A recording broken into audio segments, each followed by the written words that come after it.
साकारं भुजगशयनं पद्मनाभं सुरेशं विश्वाधारं गगनसदृशं मेघवर्णं शुभांगं लक्ष्मीकान्तं कमलनयनं योगिभिर्ध्यानगम्यं वन्दे विष्णुं भवभयहरं सर्वलोकैकनाथं।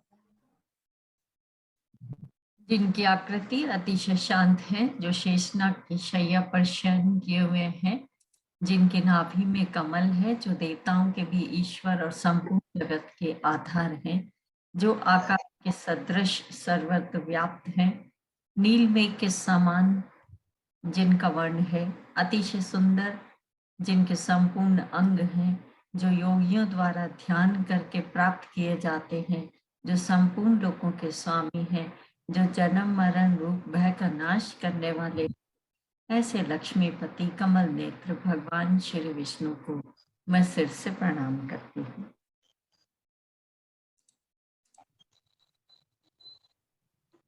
भगवत गीता के जो हमारा स्वाध्याय का कार्यक्रम चल रहा है, इसके अंतर्गत हम आज 16वें अध्याय में प्रवेश कर रहे हैं,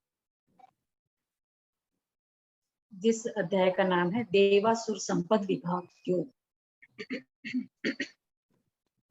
इसमें 24 श्लोक हैं। जब भगवत गीता भगवान उपदेश देना चालू किया तो भगवान लगातार 7वें अध्याय से ही संकेत दे रहे हैं दैवी संपत्ति का और आसुरी संपत्ति का। ऐसे करते करते भगवान 15वें श्लोक तक भगवान ने इसका संकेत दिया है, लेकिन अर्जुन बार बार प्रश्न कर रहे थे तो भगवान इसका विस्तार से वर्णन नहीं कर पाए।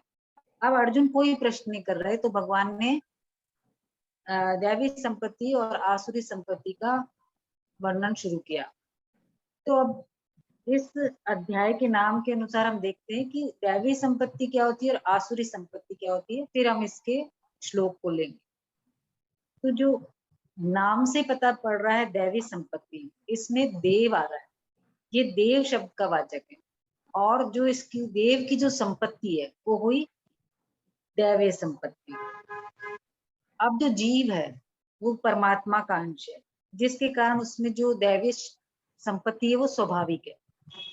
तो जब जीव ने अपना भगवान से तो विमुख हो गया और प्रकृति के साथ अपना संग कर लिया, मतलब जो ये उत्पन्न हो रहे हैं और खत्म हो रहे हैं इस तरह के पदार्थों के साथ अपना संग कर लिया, तो उसमें आसुरी संपत्ति आ गई। क्योंकि जब हम इन सांसारिक पदार्थों का संग करते हैं तो इनमें जब हमारे कोई भी चीज की कामना हो जाती है तो वो कामना हमारे हर दुर्गुण का एक रीजन बन जाती है।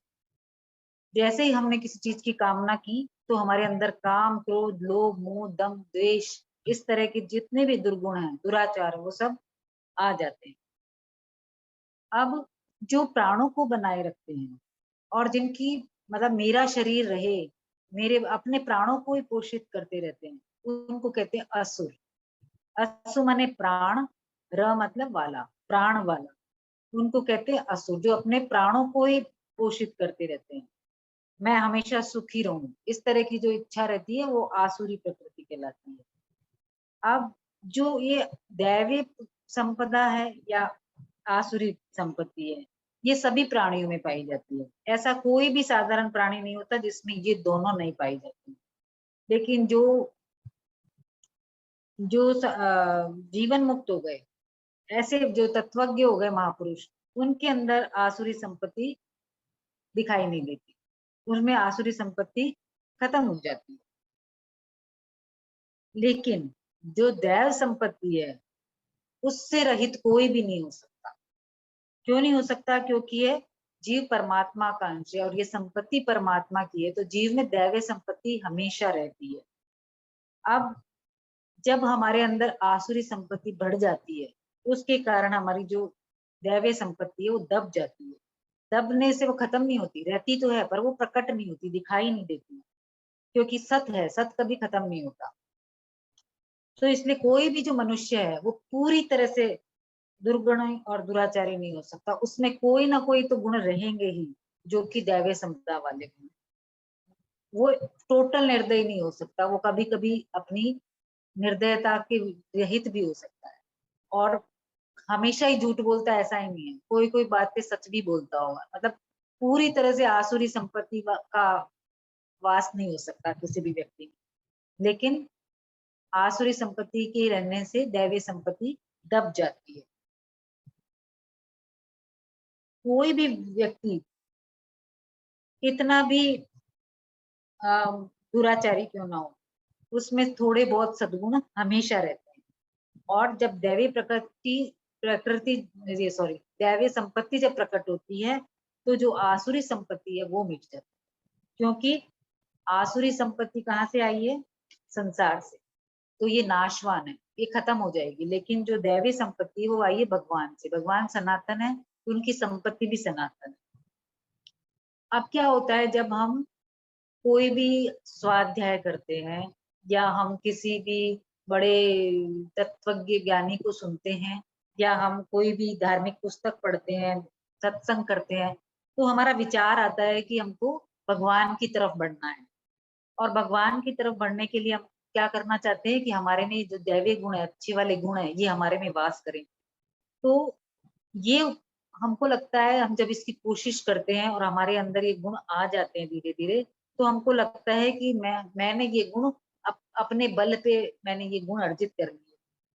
लेकिन मैंने अपने गुण, ये जो गुण है अपने बल से अर्जित कर लिए, या अपनी इस जर्नी में मैंने इतना वर्क किया कि देखो मेरे में दैवीय संपदा के जो गुण हैं वो मेरे में दिखाई देने लग गए, ये मैंने किया। ऐसे ऐसा जो भाव आ जाता है, उसके कारण क्या होता है, ये अभिमान। अभिमान होने से जो भी दुर्गुण है वो अभिमान के अंदर ही पुष्ट होते हैं। इसलिए जितना भी अब हम साधन करेंगे अभिमान के साथ, तो साधन में अहंकार रहेगा, और अहंकार रहने से आसुरी संपत्ति खत्म नहीं होती। तो जब तक दैवीय संपत्ति के लिए हम काम करते रहेंगे कि हमारे अंदर दैवीय संपत्ति प्रकट हो, ऐसा सोचकर, तब तक आसुरी संपत्ति छूटेगी नहीं। तो जब आसुरी संपत्ति छूटती नहीं है, तो साधक का वहां पे मोह भंग हो जाता है आध्यात्मिक जर्नी के लिए, कि मेरे तो कुछ अंतर ही नहीं आ रहा, और वो हार मान लेता है और अपने जो प्रयास है वो बंद कर लेता है। अब वो कारण नहीं ढूंढता कि मेरे अंदर ये जो आसुरी संपत्ति क्यों नहीं खत्म हो रही, और आई कहाँ से। तो उसका कारण क्या है? नाशवान का संग। तो जब तक कि नाश चीजों का संग रहेगा, तब तक आसुरी संपत्ति रहेगी। और ये जो नाशवान संग को जब तक छोड़ेगा नहीं, तब तक आसुरी संपत्ति उसको छोड़ती नहीं है। मतलब आसुरी संपत्ति से रहित नहीं हुआ जा सकता। इसलिए अगर हमको दैवीय संपदा को अपने अंदर लाना है, तो नाशवान जड़ का पूरी तरह से त्याग करना हो। और जब नाशवान जड़ का त्याग कर देंगे, तो दैवीय संपत्ति अपने आप प्रकट हो जाएगी। इसको, क्योंकि ये स्वतः सिद्ध है, इसको पार्जित करना नहीं पड़ता। जो आसुरी संपत्ति, इसको हटाने के लिए तो वर्क करना पड़ता है, लेकिन लाने के लिए वर्क नहीं करना पड़ता, उसको हटाने के लिए करना पड़ता है। इसको किसी तरह का कोई वर्क नहीं करना, क्योंकि हमारे अंदर ऑलरेडी है। तो जो हमारे अंदर दैवी संपत्ति के स्वाभाविक गुण है, इसका हमको कैसे पता चले? इसका इस उदाहरण से हम देख सकते हैं कि जैसे हम कोई विचार करें कि मैं हमेशा सत्य बोलूंगा, तो ये विचार में हमारा, मैं सदा सत्य बोलूंगा, ये चल सकता है, झूठ बोलने की कहीं जरूरत नहीं पड़ेगी। लेकिन अगर मैं ये सोचूं कि मैं सदा झूठ ही बोलूंगा, तो हम जीवन भर ये काम नहीं कर सकते। झूठ, क्योंकि ऐसा हो ही नहीं सकता। अगर मुझे भूख लगी और मैं किसी को बोलूं कि मुझे खाना चाहिए, इसका मतलब क्या हो गया? कि मैंने सही बोल दिया, सत्य बोल दिया, झूठ तो बोला ही नहीं। तो इस तरह से जो झूठ का हम प्रतिज्ञा नहीं कर सकते कि मैं हमेशा झूठ ही बोलूंगा, क्योंकि ये हमारा स्वतः स्वरूप नहीं है, ये स्वतः संपदा नहीं है हमारी। इसलिए हम इसको नहीं चला सकते जीवन भर। तो आसुरी जो संपत्ति है, ये है आगंतुक। आगंतुक होता है आने जाने वाली। और इसके कारण जो हमारे अंदर दुराचार आए हैं वो तो वो तो और भी ज्यादा आगंतुक है। बहुत थोड़े समय के लिए रहते हैं, चले जाते हैं, फिर आ जाते हैं, फिर चले जाते हैं, इस तरह से आते जाते रहते हैं। जैसे कि हम कोई बैठा है, उदास बैठा है, तो हम उसको जरूर पूछते हैं कि तू आज उदास क्यों। मतलब हमने, और वो अगर हंस रहा है, बोल रहा है, तो हम ये नहीं पूछेंगे तू आज क्यों हंस रहा बोल रहा है, क्योंकि वो स्वतः स्वाभाविक है। प्रसन्नता हमारी स्वतः स्वाभाविक है, लेकिन उदास होना या दुख होना हमारा अस्वाभाविक व्यवहार है। तो अच्छे आचरण करने वाले को कोई नहीं कहता कि तुम अच्छा आचरण क्यों करते हो, लेकिन कोई जो बुरा आचरण करता है उसको हम जल्दी से पूछते हैं कि भाई तू इस तरह से बिहेव क्यों कर रहा है। तो जो सद्गुण सदाचार होते हैं वो सतह होते हैं, और दुर्गुण जो दुराचार होते हैं वो संग से आते हैं, इसलिए इनको आगंतुक कहते हैं। अब अर्जुन जो था उसमें तो दैवीय संपत्ति थी, विशेषता थी भी बल्कि का, लेकिन भगवान उससे पूछते हैं कि तेरे में ये कायरता कहाँ से आ गई, मतलब उसमें कायरता कहीं से आई है। भगवान सेकंड चैप्टर में पूछते हैं उससे कि अर्जुन जब विषाद हुआ और अर्जुन धनुष बाण छोड़ के बैठ गए कि मैं युद्ध नहीं करूंगा, तो भगवान ने कहा तेरे में ये कायरता कहाँ से आ गई। मतलब ये हुआ कि अर्जुन में जो ये आया है दोष, ये उसका स्वाभाविक संपदा नहीं है, उसके स्वाभाविक गुण नहीं है, बल्कि का आगंतुक है। पहले उसमें ये दोष नहीं था। फिर अर्जुन आगे कहते हैं कि दूसरे अध्याय में अर्जुन बोलते हैं कि मेरा जिसमें कल्याण हो ऐसी बात कही। मतलब युद्ध चल रहा है, सामने सेना खड़ी है, उसमें अर्जुन भगवान से अपना कल्याण की बात कर रहे हैं। तो इससे क्या प्रतीत होता है कि मतलब अर्जुन में पहले से ही दैवीय संपदा थी। अगर हम दैवीय संपदा नहीं होती तो अर्जुन को, जब अर्जुन स्वर्ग में गए थे तो उर्वशी ने जैसी अप्सरा को उन्होंने ठुकरा दिया था। तो ये मामूली आदमी की बात नहीं है। अब अर्जुन विचार करते हैं कि मेरे में दैवी संपदा है कि नहीं, मुझे प्राप्त है या नहीं, मैं उसका अधिकारी हूं कि नहीं। तो भगवान कहते हैं कि तू शोक मत कर, तेरे में दैवी संपदा है। अब अर्जुन को क्यों नहीं दिख रही अपने में दैवी संपदा, क्यों नहीं दिख रही है? इसलिए अर्जुन भगवान से कहते हैं कि तुम मेरे में दैवी संपदा है या नहीं, प्रकट नहीं हो रही। इसका क्या कारण है? इसका कारण ये है कि जो श्रेष्ठ पुरुष होते हैं उनको अपने में अच्छे गुण दिखते नहीं है। वो अपनी बड़ाई नहीं करते कि मैं तो ये हूँ, मैं तो ये हूँ, मैं सत्य बोलता हूँ, या मैं मेरे इतने अनुयायी हैं, या मैं इतना वीर हूँ। इस तरह की अपनी बड़ाई नहीं करते, उनमें अपने गुण दिखाई नहीं देते, और अवगुण उनमें होते नहीं है। तो गुण दिखने नहीं के कारण वो, उनको क्या कारण है, क्योंकि गुण उनके स्वभाव में है,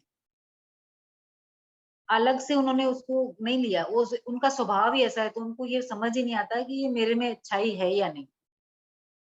जैसे हम आंख में अगर अपना काजल लगाते हैं तो क्या हम आंख काजल को देख सकती है? नहीं देख सकते।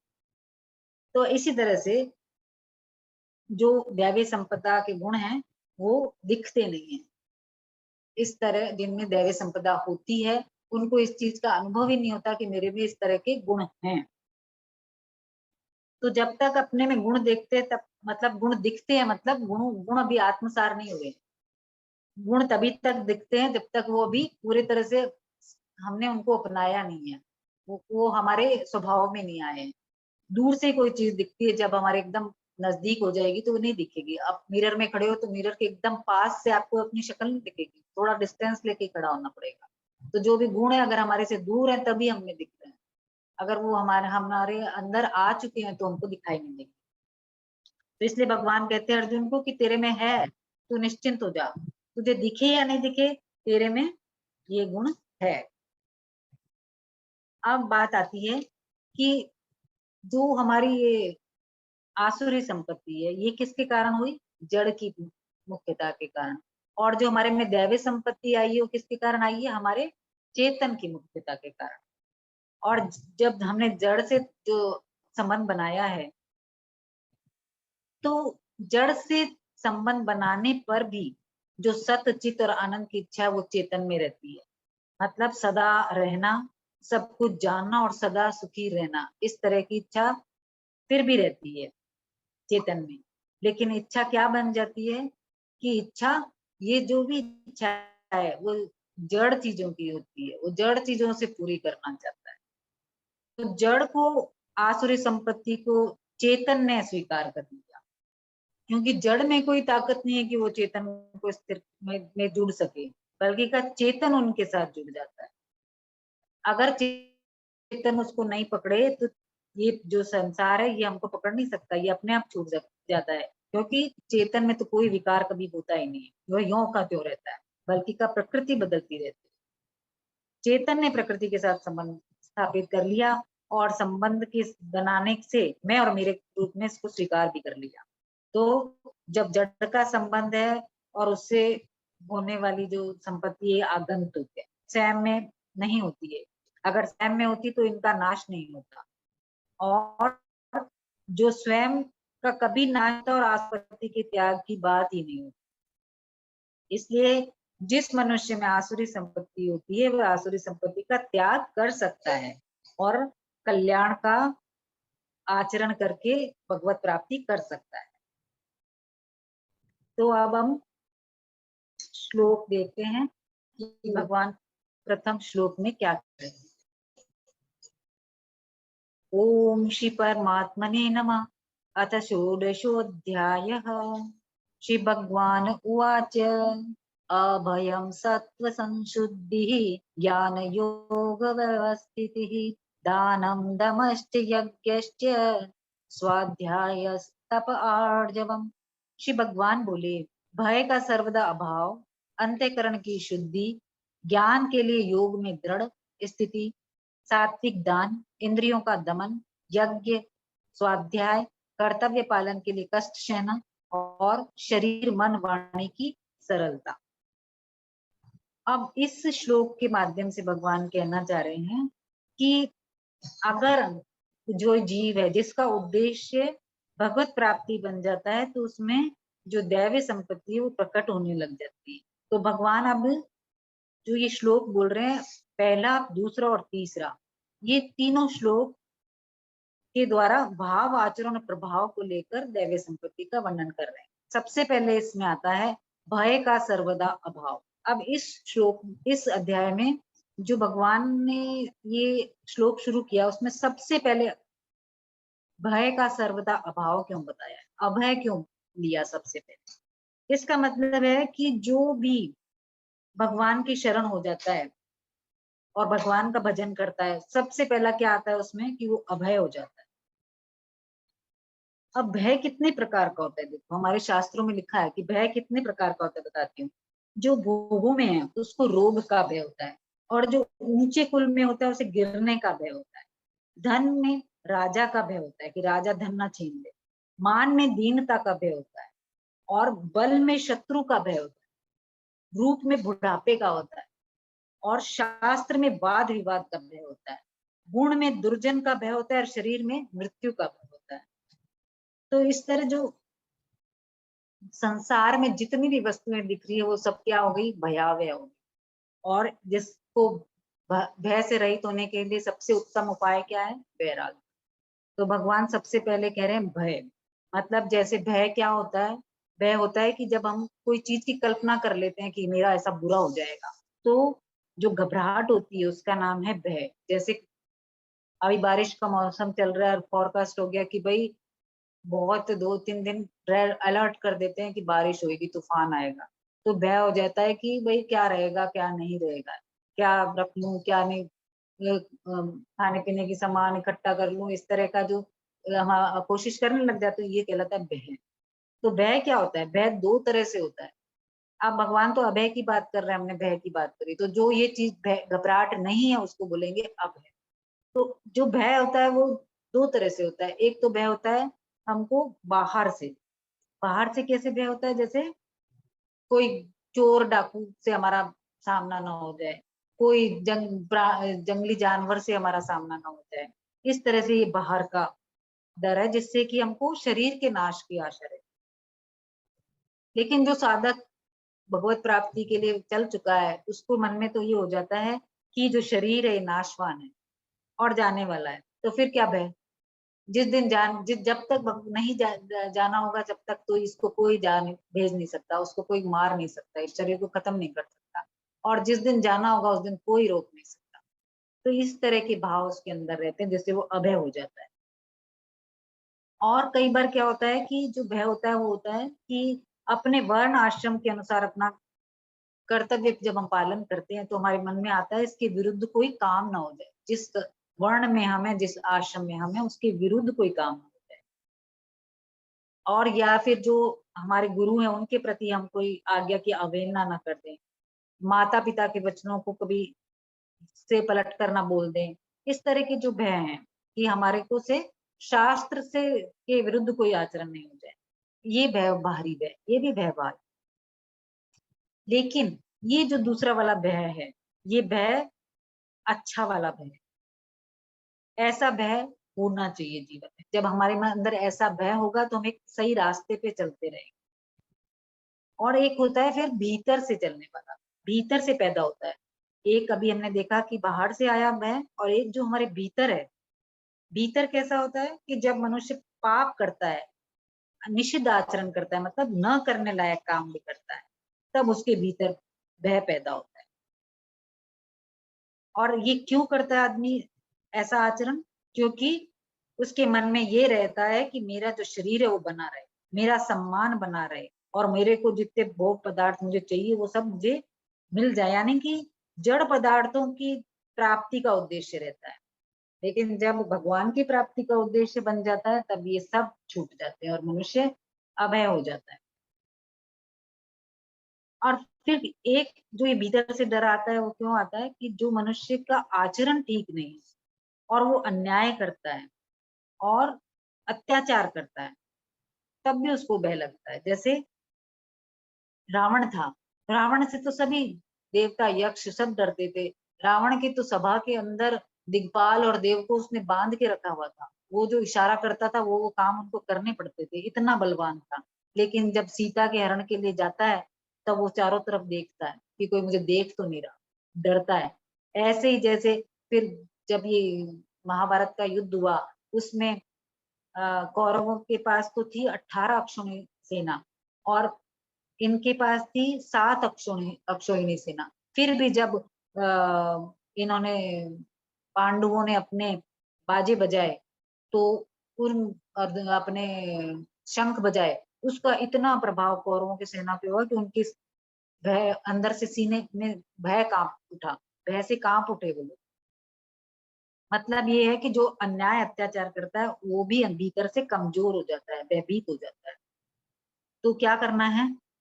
इन जो ये अन्याय अत्याचार आदि इनको छोड़ना है और अपने भावों को शुद्ध करना है, तो फिर भय मिट जाता है और हमारे जीवन में अभय आ जाता है।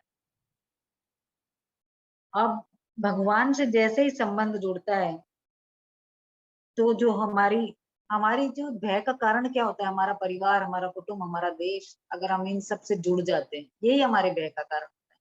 तो जब हम भगवान से जुड़ गए तो हम इन सब की तरफ से निश्चिंत हो जाते हैं। हमें ये समझ में आ जाती है कि जो चीज जैसे चलनी है वैसे चलेगी, तो हम भय रहित हो जाते हैं। अब आता है दूसरा कि अंतःकरण की शुद्धि। अंतःकरण की शुद्धि का मतलब है कि जो संसार से राग है हमारा, उस वो खत्म हो जाता है और भगवान से अनुराग हो जाता है, भगवान से प्रेम हो जाता है। वो प्रेम छूटता है और भगवान वाला प्रेम जागृत हो जाता है। इसी को कहते हैं अंतःकरण की शुद्धि। अब जो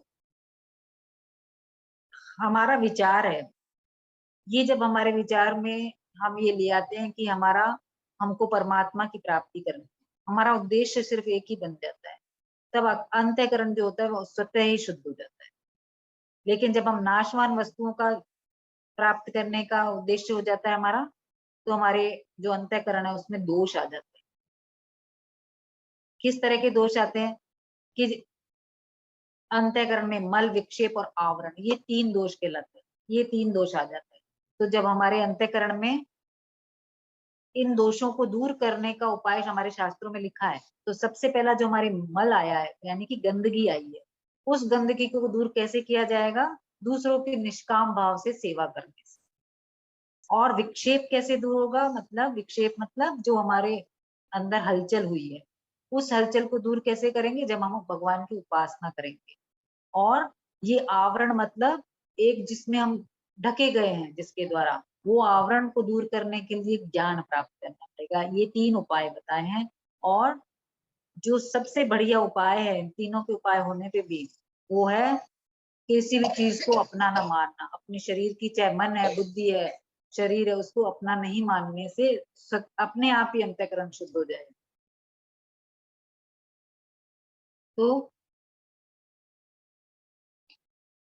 फिर जो अगर हमने अंतःकरण को अपना नहीं माना, तो हमारे जो भी हम सोच रहे हैं कि हमारे पापों को हम दूर करें या किसी परिस्थितिवश जो पाप हो गए हैं उनके लिए हम प्रायश्चित करें, तो फिर हमको बस एक ही काम करना है कि हम जो भी साधन कर रहे हैं उनमें हम तत्परता पूर्वक लगते हैं, मतलब और जोर से लगते हैं, जिसके कारण जो भी हमारे पाप हैं, जो कि हमें ज्ञात है या हमको ज्ञात नहीं है, जिन जो हमको पता है कि हमसे पाप हुआ है या गलती हुई है, और जो हमने अनजाने में की है, और वो स्वतः दूर हो जाएंगे, तो फिर क्या होगा? अंतःकरण स्वतः शुद्ध हो जाएगा।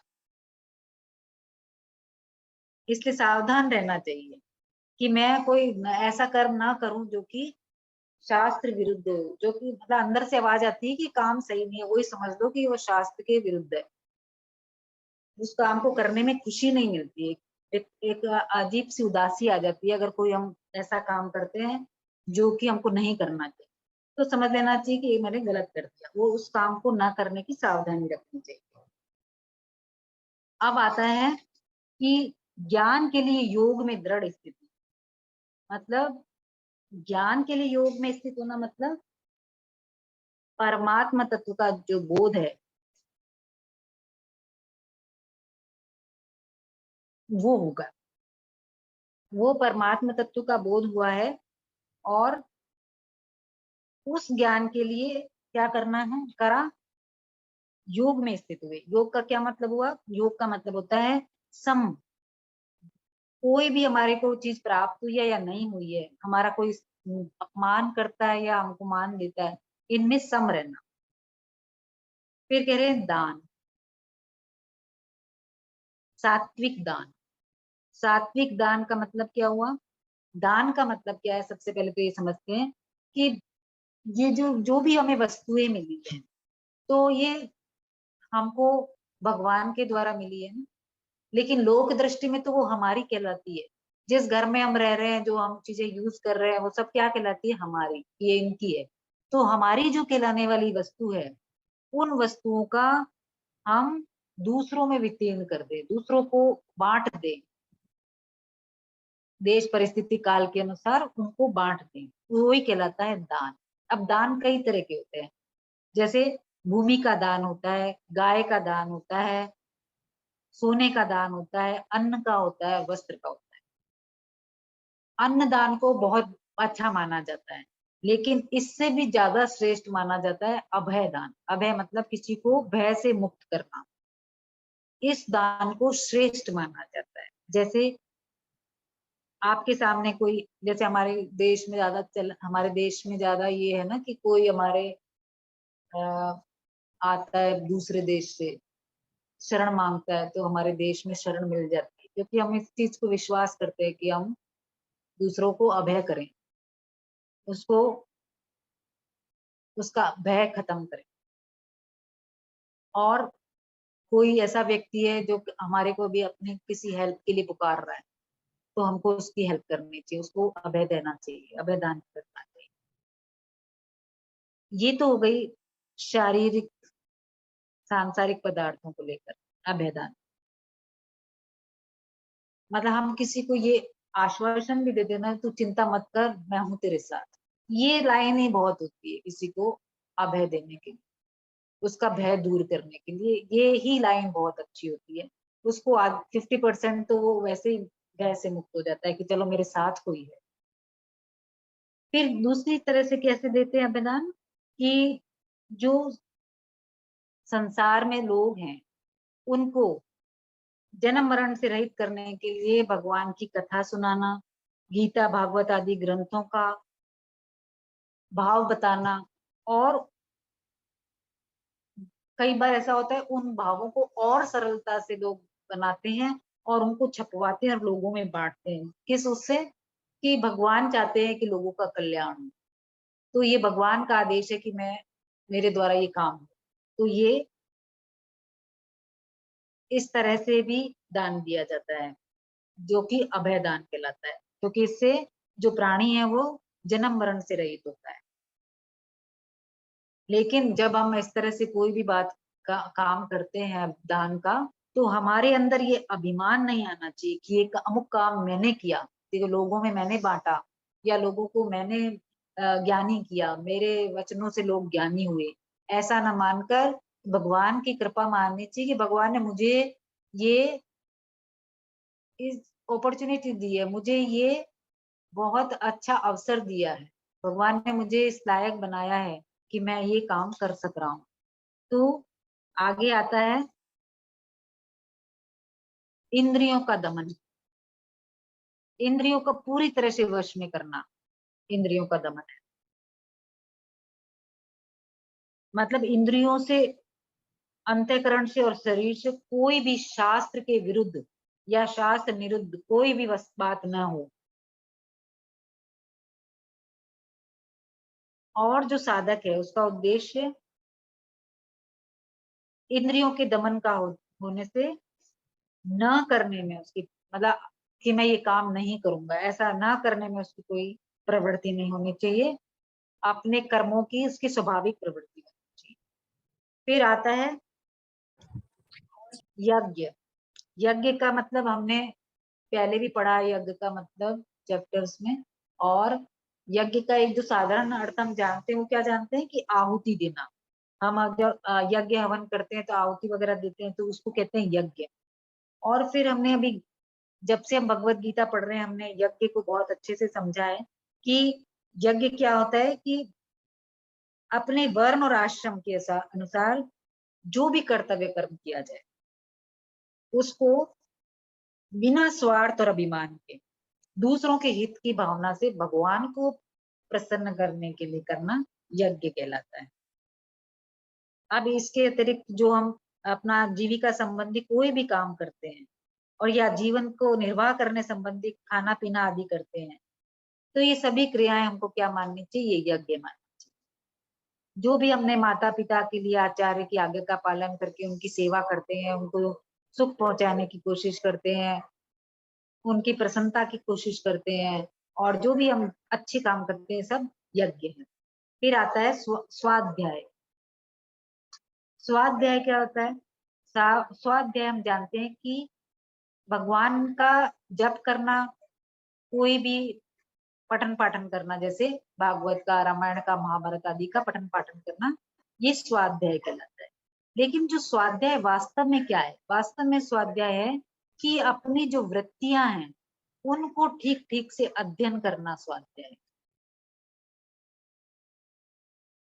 क्योंकि वृत्तियां जो आती है वो हमेशा आती जाती रहती है, बदलती रहती है।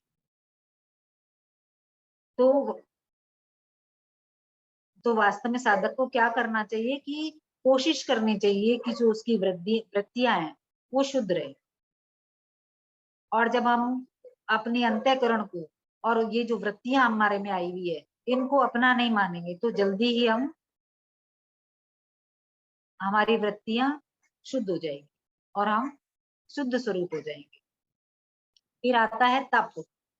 तप क्या होता है? एक तप होता है कि भूख प्यास सर्दी गर्मी इनको सहना, वर्षा आदि को सहना, तप है। पर जो ये वाला जो तप है, इस तप में जो ये भूख प्यास आदि को जानकर सहते हैं। वास्तव में तो साधन करते हुए और जीवन निर्वाह करते हुए देश काल परिस्थिति के हिसाब से जो कष्ट और विघ्न आते हैं उनको प्रसन्नता पूर्वक सहना तप है। जैसे अभी यूक्रेन के लोग सह रहे हैं, पर प्रसन्नता से तो नहीं सह सकते इस परिस्थिति को। मैं भी बहुत कोई काफी ऊंचा उठा हुआ तत्व ज्ञानी इस चीज को नेचुरल लेके बिना सम रह सकता है, मतलब अब आता है आर्जवम।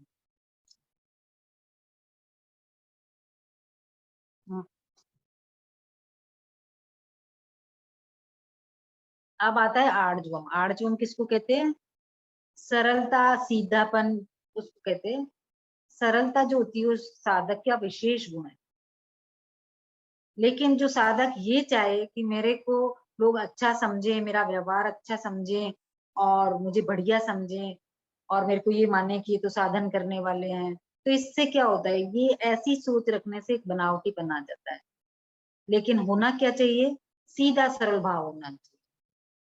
तो अगर हम सीधा सरल, आजकल लोग ज्यादा सीधे सरल आदमी को बोलते हैं बहुत क्यूट है, तो चाहे कोई बड़ी लेडीज भी हो तो ज्यादा सीधा सरल दिखेगा तो बहुत क्यूट बोल देंगे। तो कई लोग इस चीज को पसंद नहीं करते कि मेरे को क्यों कह रहा है ऐसे क्यूट, मतलब। तो साधक को इससे कोई हानि तो है नहीं, कोई क्यूट कह रहा है तो कहने दो। तो अपने आप को सरल सीधा रखना चाहिए। आगे चले।